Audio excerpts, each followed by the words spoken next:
Capítulo 7. Por trás das janelas apagadas, Elizabeth me espiava. Eu tinha certeza disso. Mesmo que não pudesse distinguir sua silhueta através do vidro. A porta dos fundos continuava trancada. Tremendo, eu observava o sol sumir no horizonte. Restavam-me, no máximo 10 minutos, se não quisesse ter que procurar a colher no escuro.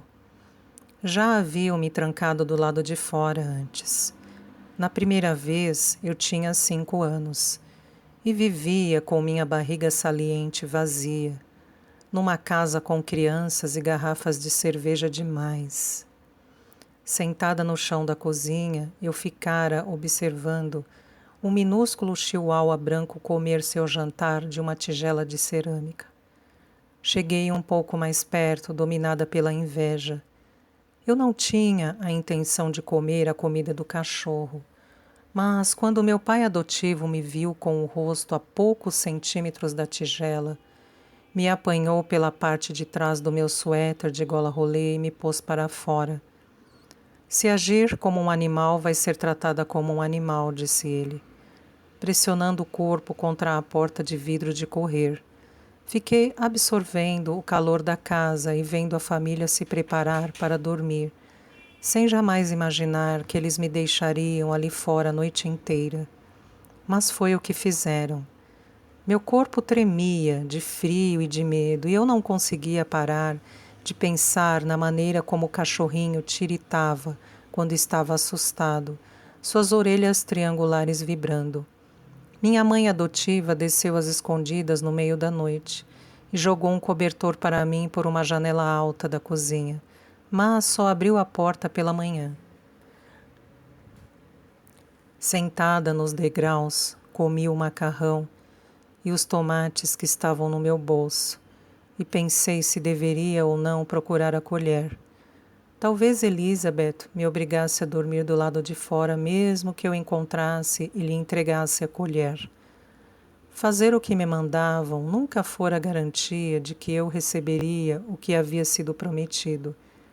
Mas eu tinha visto meu quarto de relance enquanto me encaminhava para o andar de baixo, depois do banho, e ele parecia mais confortável do que os degraus de madeira lascados. Decidi arriscar. Segui lentamente pelo jardim até chegar ao local em que havia atirado a colher. Ajoelhando-me debaixo da amendoeira, tateei o chão com as mãos. Espinhos arranhavam meus dedos enquanto eu vasculhava o matagal. Separei caules altos e arranquei pétalas de arbustos cerrados. Rasguei folhas, quebrei galhos, ainda assim não consegui encontrá-la. Elizabeth! Gritei, começando a me sentir frustrada. A casa estava silenciosa. A escuridão estava ficando mais densa, pesada. O vinhedo parecia se estender em todas as direções. Um mar de onde não era possível sair e de repente senti-me aterrorizada. Agarrei o tronco de um arbusto denso com as 2 mãos, espinhos furando minhas palmas macias enquanto eu puxava com toda a força. A raiz da planta se soltou. Continuei arrancando tudo o que podia, até a terra ficar nua. A colher jazia sozinha no solo revolvido, refletindo o luar. Limpando na calça as mãos ensanguentadas, peguei a colher e corri em direção à casa, aos tropeços, caindo e me levantando sem jamais largar meu troféu.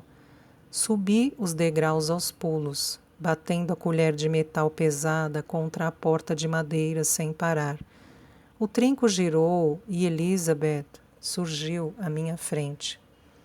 Por um curto instante ficamos olhando uma para a outra em silêncio. 2 pares de olhos arregalados, sem piscar. Então joguei a colher para dentro da casa com toda a força que pude reunir em meu braço fino. Mirei a janela em cima da pia da cozinha. A colher passou zunindo a centímetros da orelha de Elizabeth. Descreveu um arco em direção ao teto e ricocheteou na janela, antes de cair retinindo dentro da pia de porcelana. Uma das garrafinhas azuis oscilou no parapeito antes de cair e se despedaçar. Aí está a sua colher, falei. Elizabeth respirou fundo, mal contendo a raiva, antes de partir para cima de mim. Seus dedos se afundaram na parte de baixo da minha caixa torácica, e ela me carregou até a pia da cozinha, praticamente me jogando dentro dela. Os ossos do meu quadril estavam pressionados contra o balcão de azulejo, e meu rosto pairava tão perto do vidro quebrado que por um instante o mundo inteiro ficou azul. Isso, disse Elizabeth, baixando meu rosto para ainda mais perto do vidro, foi da minha mãe. Ela me segurava, totalmente imóvel, mas eu podia sentir a raiva nas pontas de seus dedos, ameaçando me empurrar até os cacos. Com um puxão, ela me tirou de cima da pia e me largou antes de meus pés tocarem o chão. Caí para trás. Ela parou em cima de mim e esperei sua mão atingir meu rosto. Bastava apenas um tapa. Meredith voltaria antes mesmo de a marca sumir, e aquela última tentativa chegaria ao fim. Eu seria declarada inapta para a adoção e Meredith pararia de buscar uma família para mim. Eu estava mais do que preparada para isso. Mas Elizabeth deixou sua mão cair e se empertigou. Então se afastou de mim, dando um passo para trás. Minha mãe não teria gostado de você, disse ela, cutucando-me com o pé até eu me levantar. Agora suba e vá para a cama. Quer dizer que não acabou ainda, pensei desapontada. Meu corpo foi invadido por um terror palpável, opressivo e sufocante. Mas vai acabar. Não acreditava que houvesse a menor possibilidade de minha estadia na casa de Elizabeth ser outra coisa senão curta, e queria que ela terminasse naquele exato momento, antes mesmo de passar uma noite ali. Dei um passo na direção dela com o queixo erguido, desafiando-a, esperando que minha proximidade a tirasse do sério. Mas o momento tinha passado. Elizabeth olhou por cima da minha cabeça com a respiração controlada. Pisando firme, dei as costas para ela, peguei uma fatia de presunto sobre a mesa e subi as escadas. A porta do meu quarto estava aberta. Recostei-me por alguns instantes no batente, absorvendo tudo o que seria temporariamente meu. A mobília de madeira escura, o tapete redondo feito de retalhos cor-de-rosa e o abajur com cúpula de vitral, perolado. Tudo parecia novo, o edredom branco e fofo, que combinava com as cortinas, as roupas penduradas em fileiras bem arrumadas no armário e dobradas em pilhas em cada gaveta da cômoda. Subindo na cama, mordisquei o presunto, salgado e com gosto de ferro, nas partes em que minhas mãos ensanguentadas o haviam segurado. Entre mordidas eu parava e escutava. Até conseguia me lembrar, tinha morado em 32 casas. A única coisa que todas tinham em comum era o fato de serem barulhentas. Ônibus, freios de carros, o chacoalhar de um trem de carga passando. Do lado de dentro, várias televisões competindo entre si, apitos de micro-ondas e aquecedores de mamadeiras, campainhas tocando, xingamentos, o estalo de um trinco girando. E para completar, havia os sons das outras crianças.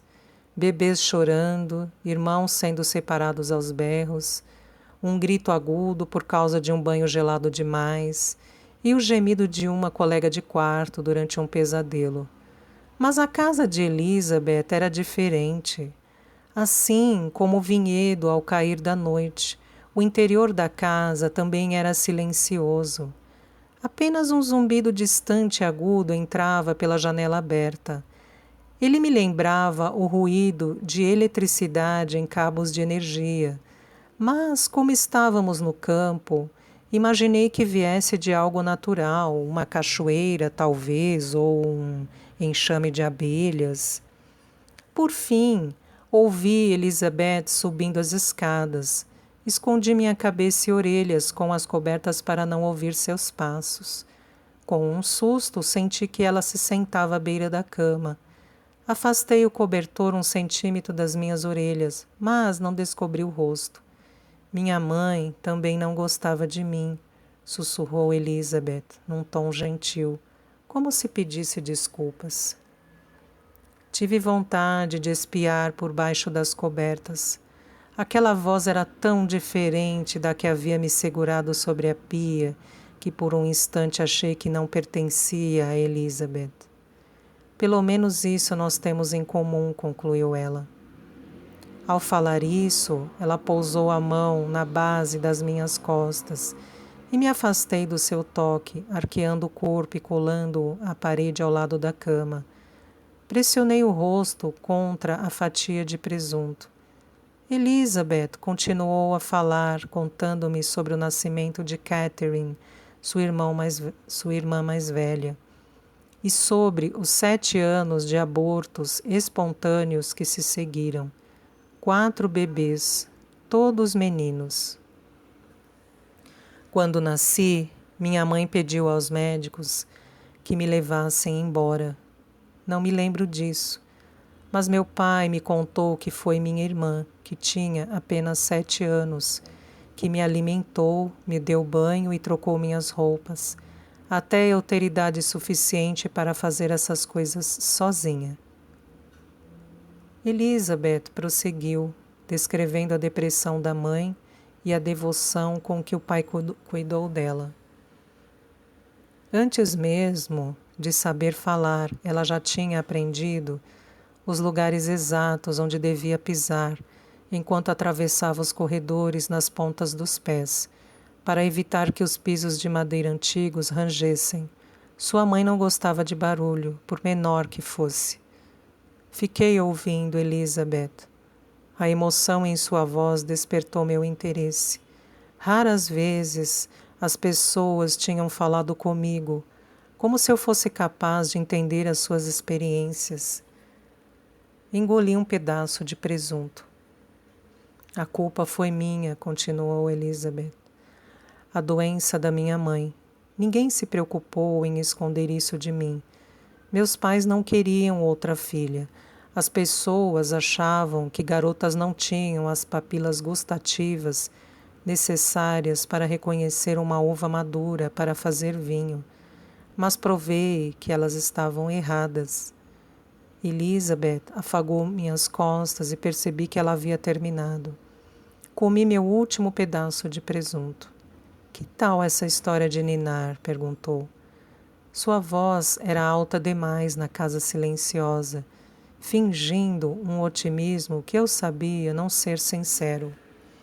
Tirando meu nariz debaixo das cobertas, respirei fundo e disse, decepcionante. Elizabeth soltou uma risada, expirando com força. Acredito que você também pode provar que todos estão errados, Vitória. Seu comportamento é uma escolha, não quem você é de verdade. Se Elizabeth acreditava mesmo nisso, pensei, a única coisa que ela poderia esperar no futuro era a frustração.